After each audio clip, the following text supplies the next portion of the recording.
They thought the pressure would be enough. They believed setbacks, delays, or obstacles would eventually cause you to step back or lose focus. In their mind, everyone has a breaking point, but you kept going. Not loudly, not for attention, just consistently. That is why they cannot understand. They are trying to understand why you have not disappeared, why you have not grown quiet, why you have not withdrawn, why you have not given up. They were certain of it. They believed that the pressure would be enough, that the obstacles would wear you down, that eventually you would fade. Because if it were them, they would have already stopped. So they measured you by their limits. And in doing so, they misunderstood you completely. What they cannot comprehend is that your strength was never dependent on ease. It was built in resistance.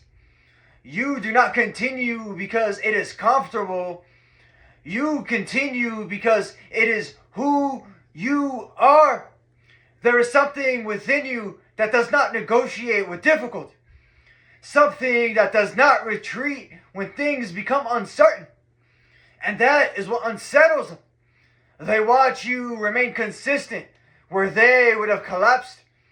They see you show up where they would have disappeared. And it confronts them. Because your discipline reflects what they have abandoned within themselves.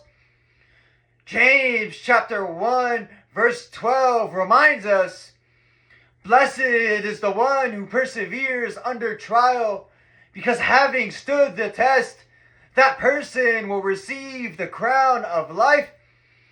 You are not driven by impulse. You are anchored. Even on days when motivation is absent, you continue. Even when recognition is silent, you continue. Even when progress feels slow, you continue. Because your movement is not based on how you feel. It is based on what you have committed to. And that kind of consistency cannot easily be understood by those who quit when it becomes difficult. They wonder where your energy comes from. Who is sustaining you? What is fueling you? But what they fail to see is that your strength is not surface level. It is rooted. Isaiah chapter 41 verse 10 declares, "Do not fear, for I am with you. I will strengthen you and help you." You are not walking alone. And because of that, you do not move like someone who is alone. While they hope for your silence, you remain present. While they wait for your absence, you continue to show up. And each time you do, it unsettles them again, because it reminds them that you are still moving forward, still building, still becoming. And the truth that they are slowly realizing is, you are not going anywhere. I'd like to end this message with a parable. A man once stood at the base of a mountain watching another climber. The path was steep, the terrain was rough. Surely, he thought, he would turn back. So he waited. Hours passed, then days. Each time he looked up, the climber was still ascending. Even when the wind grew harsh, even when the path narrowed, even when the climb slowed, he did not stop. And eventually, the man at the bottom understood. The climber was not moving because it was easy. He was moving because he decided he would reach the top. The lesson: those who expect you to quit are often measuring you by their own limitations.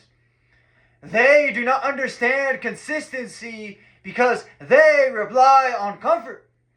But true strength is revealed in persistence, in the ability to continue when it would have been easier to stop. When your foundation is rooted in discipline and faith, you are not easily shaken. And while others wait for your absence, your responsibility is simple.